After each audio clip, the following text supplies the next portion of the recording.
Okay, well, hi, Lisa. Hi, So, Maria. so Lisa, as a nurse practitioner, parent coach, and faculty member at the Neufeld Institute, what's one thing you would love for the world to know?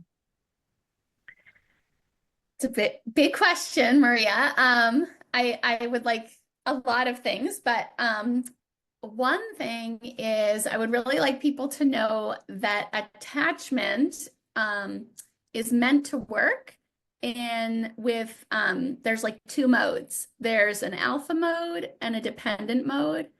And a lot of times people think of attachment as people coming together like this, but really they come together like this in the science of attachment. And parents are always supposed to be in the alpha role, kids are always supposed to be in the dependent role. And that is how parenting is meant to work. Okay, well, so Lisa, how did you discover this? Well, I did not discover it. My teacher, Dr. Gordon Neufeld, discovered that. I mean, he he articulated it really beautifully in this way. Um, and so through my studies at the Neufeld Institute before I got on faculty, and then I did a 2-year internship with him as I was, studying to be on faculty, we talked a lot about this um, because it can cause lots and lots of problems in the parent-child relationship when either the child is in the alpha mode or just the parent doesn't quite get this and isn't quite taking up that place. It can be the source of so many issues. I would say at least, probably more, at least 50%, maybe like 75% of parents who Hmm. I work with, who take my classes, who do one-on-one sessions with me have issues with alpha. That they can't find their alpha, their kid is in the alpha mode, and it just makes parenting really, really hard.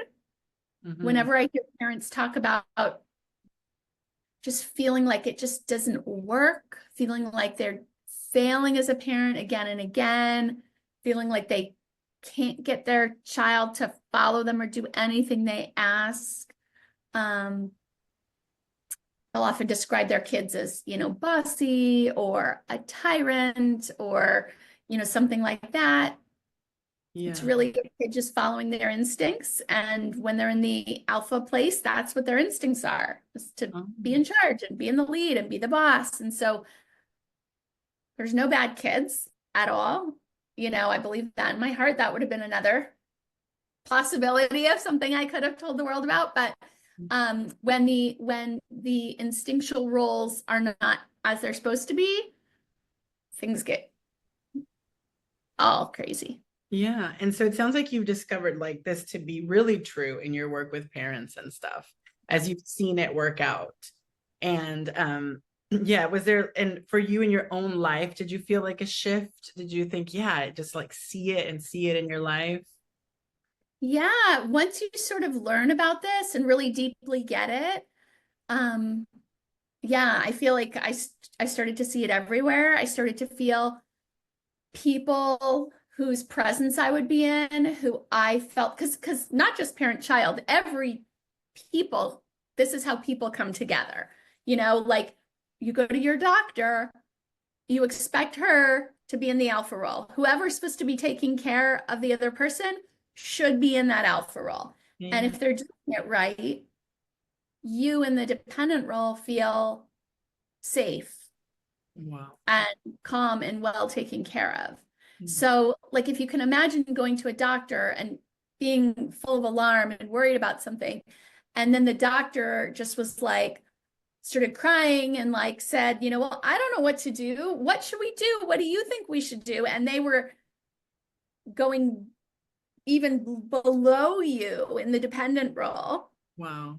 And Yeah. you instinctually become alpha and like you find yourself reassuring them or something like that would just feel crazy, right? That would not be. So I just really started to notice like, oh, one of my son's teachers, she just has such a good alpha, just really natural, brings people to rest. People feel taken care of. You also want to listen to them and you want to like follow what they want you to do because that's how we're wired. And so I just started to notice it everywhere and who had a really good one, who didn't, when I felt called to take it and when I felt I could be taken care of. You know, in friendships and in marriage partnerships, ideally it should be that we're taking turns, taking care of each other, you know, based on who needs it on that given day. Yeah. So yeah, it's everywhere. Yeah. And as you're saying that, I know you're talking about just the high percentage of people that you work with who may be dealing with this. And is it, you say that they're very frustrated. Is it like, is this on a different level than just the everyday parenting tips that people get? Yeah, this is something like something that's just off, like things just don't work. Like whatever job we have in the world, we need like I always say, like, if you were supposed to run a big company and you were in an office, like you would need your stuff, right? You would need like your computer and your phone and your contacts and your, you know, your glasses and your water. And like you need all your stuff because you've got a big job to do. Yeah. And if you were shut in the room with nothing, you didn't have the tools, you weren't empowered to do your job, you wouldn't be very effective. So as a parent, what we need to get our job done, what gives us our ability to do what we need to do, which is to provide the, you know, love and provide for the attachment and safety that our kids need to orient them, to guide them, to infuse our values, to do all of that. We need the alpha lead. Like that's our computer and, you know, phone and whatever. We need that to get our job done. And so parents who do not have that, they have it in them, yeah. but who aren't living there, they're like, just, it's like trying to do a job with your hands tied behind your back. Your kid's not listening to you. Your kid's trying to tell you what to do to take care of them. You know, you know, you just don't have your power. Yeah. Yeah. I feel like I've been in the education and psychology field for a long time. And I feel like sometimes some of the things that we're doing actually make this worse. And we get frustrated. But let me ask you instead. So what do you, can I ask you what are some of those things? The things that are like really asking the kid a lot, what they feel should happen. Yeah, just instantly kind of asking the child to be nice to you and sort of taking a dependent role. Yeah.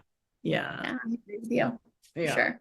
Done with good intention, but it's of course, yeah, with kindness, with kindness, but with a kind intention. Well, let me ask you, if someone is thinking they might have this, what is the first step that they can take?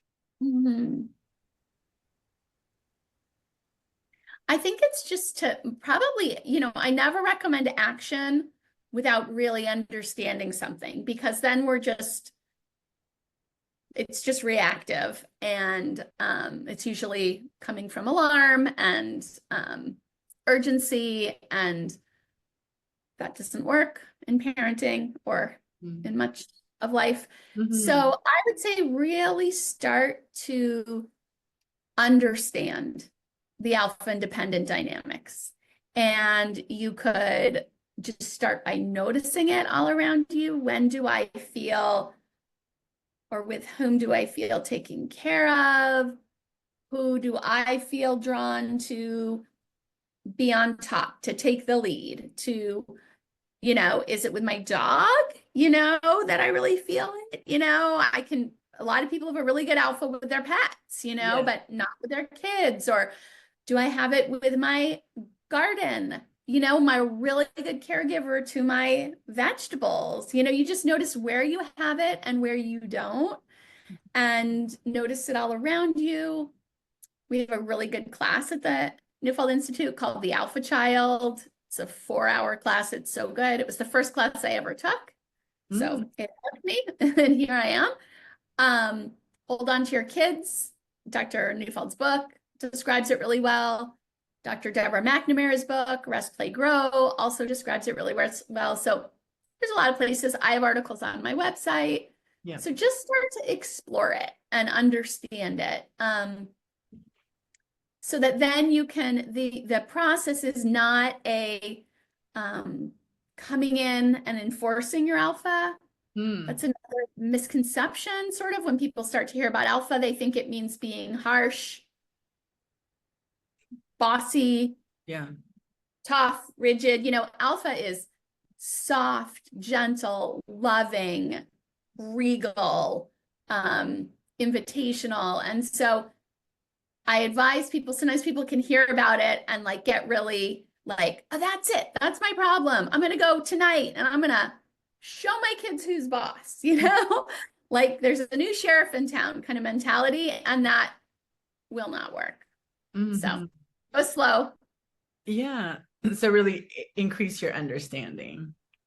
Increase your understanding, and there's no rush. It's better to go slow and get it right. Go slow. It seems like that you really want to get like the felt sense is what they say. Totally. Like, what does this feel like?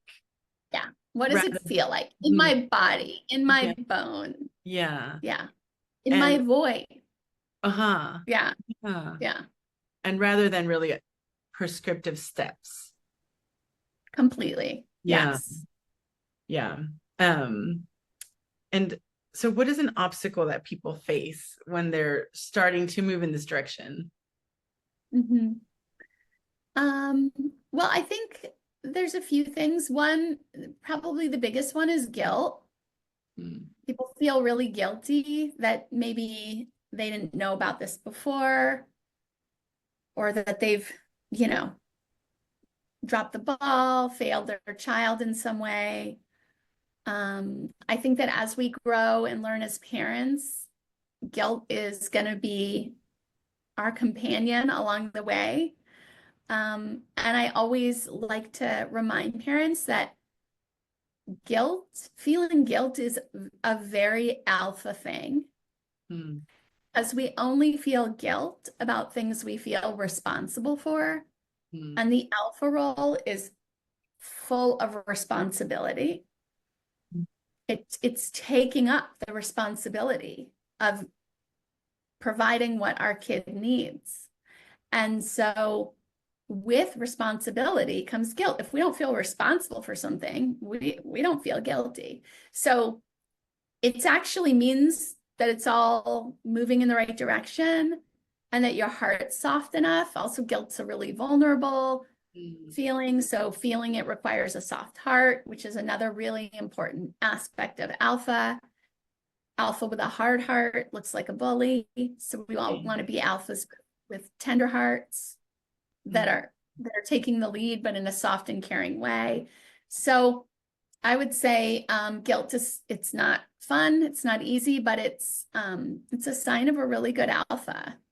I feel guilty all the time about things with my kids, and it's just part of like, oh, I'm going to learn from that. I'm going to try and do it better tomorrow.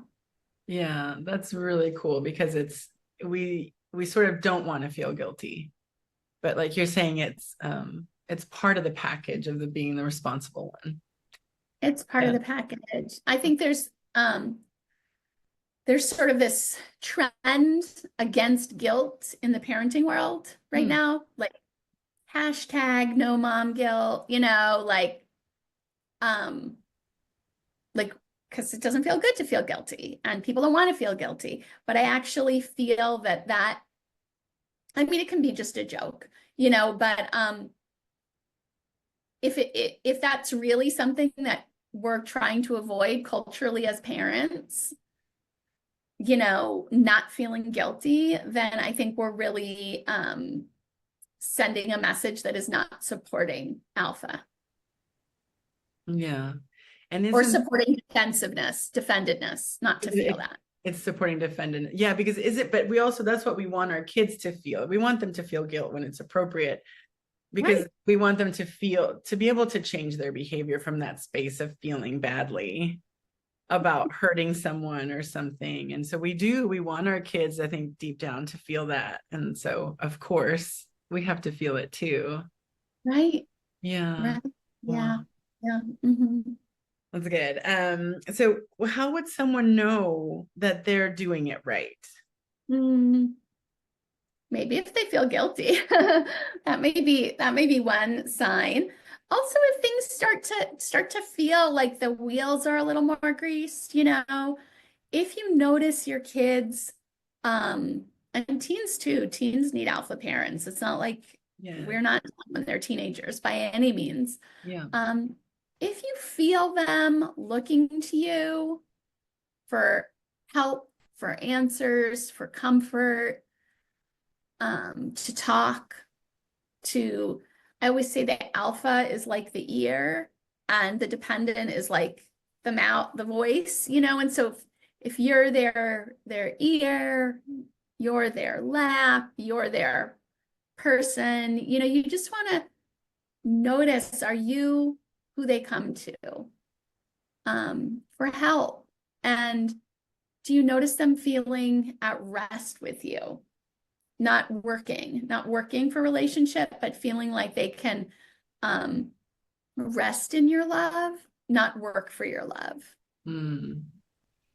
Yeah, I think that could even be another message, maybe, because I've studied with you a little bit, and I think one of the messages could be like that it's not that it could have some ease to it, and I think that's a big shocker. Like, oh, wait, we go in kind of expecting the parenting thing to be hard, Yeah, but yeah, the alpha sounds like it really does put you on a track of more ease, even though I do think the guilt is such a great indicator that you're on the right track. I think that's yeah, from this conversation. And I think but ease, I've just started working in a classroom full of 4-year-olds, and it's we've been at this for 8 weeks. It's a brand new classroom, and it's sort of like such a big job to become the alpha in there, and it's not done. We're just yeah, getting, and there's so many vulnerabilities, and there's so many um yeah, there's so many, so it's not like an action, it's not like an overnight yeah. One um and done. Yeah, yeah but to have to be their lab, especially with 4-year-olds, they'll seek you kind of to stand close to you and those kinds of things. But because I think when we talk to parents about this, it's like getting back into a classroom full of 4-year-olds after being away from something like that for a decade. For me, I realize how difficult it is in the day to day. It just is not clean cut. It's just like yeah, really just like, and you do feel like 50% of the stuff you're doing it wrong. So you feel that guilt, so you don't feel great. Maybe that, it's like really the yeah, feeling of guilt is you don't feel great about the way yeah, you're going. yeah. It's not about making you feel good. Yeah, yeah. But there should be, at some point, some sense of when we are able to take up the alpha and provide what the kids in our care need, be it our, one child at home, two kids at home, or your classroom full of 4-year-olds, there is a sense of deep fulfillment, which Mm, is another kind of like secret, I feel like, that people think that being a parent and caring for your kids and providing what they need is like a drain, and that we need to protectively preserve our stores of life force and energy and whatever.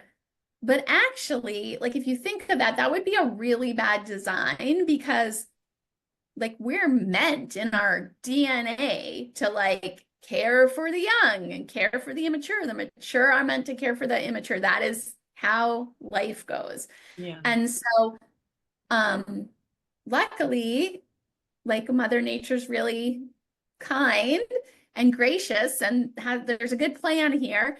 And when we are providing what our kids need, it's like it's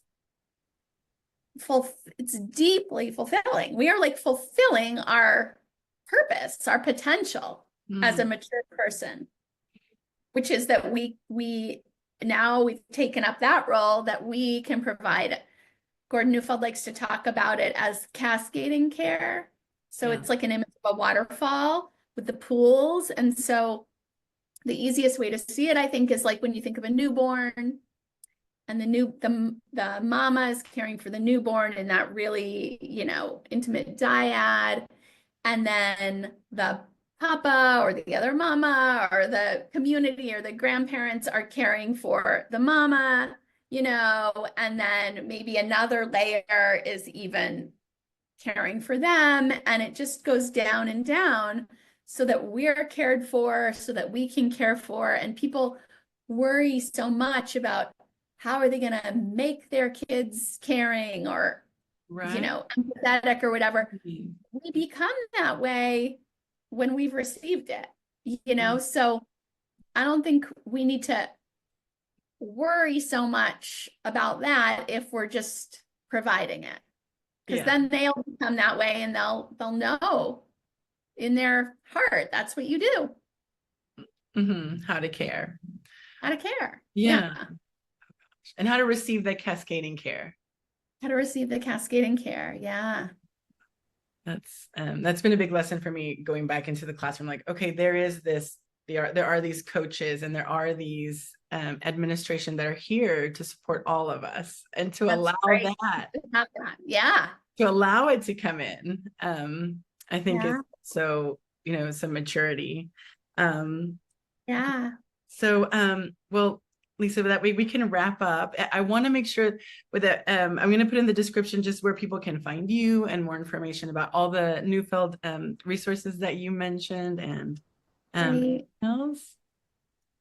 Thank you so much. Yeah, thanks. You're welcome. And